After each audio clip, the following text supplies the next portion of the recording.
want to take a little bit of time to talk to you about my favorite place to fish. It's where I grew up fishing on the Coosa River. It's Neely Henry Lake. It's the second lake down in the Coosa River chain. It's got a really special place in my heart. I got to go fishing there as a kid with my granddad and my dad. They would take me, spend a lot of time on this body of water. Made a lot of money there growing up, and actually just won my first Bassmaster Elite Series tournament there in 2021.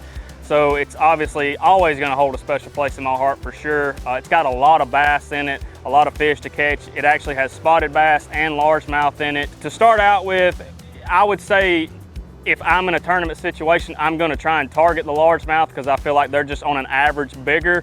But in the springtime, you can target some spotted bass, catch some 3 and 4 pounders, and then go look for a 5-pound largemouth. And the way that I feel like you can go, try and attack that spotted bass deal is the majority of them are going to be trying to spawn that time of year or have just got finished spawning. So they're going to be a little bit shallower than they would be in other months. So you're going to be able to target them with any kind of reaction baits. I like to, throw a flat-sided crankbait or a square bill, just depending on if the water's dirtier. I'll throw a square bill. If it's a little bit cleaner, a little bit colder, I'll lean more towards the flat side. In a real dirty high water situation, I will like a vibrating jig a lot of times. It's a little bit bigger bait than a lot of people like to throw for spotted bass, but those Coosa River spots, eat those threadfin and gizzard shad that are 5-6 inches long.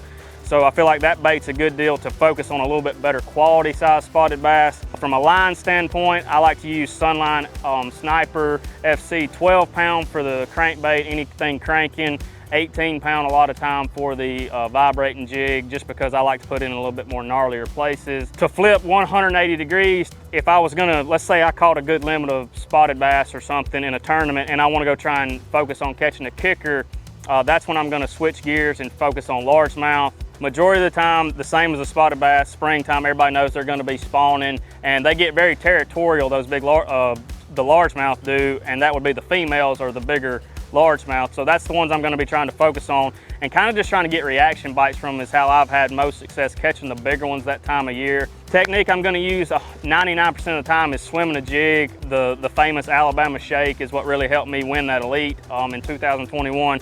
That's what I'm gonna be doing a lot of. From a line standpoint, I like the Sunline FX2 60-pound braid. I like a little bit bigger diameter braid just because, sometimes you'll get a fish way back in that grass or way behind some logs and stuff, and you wanna be able to get that fish out and nothing happen, your line break off, stuff like that.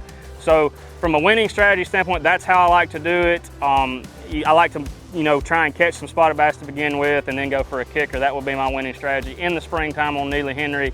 But regardless of what technique you decide to do or try to do, just be sure you're picking the right line for the right technique, and good luck out there and hope you catch some bass.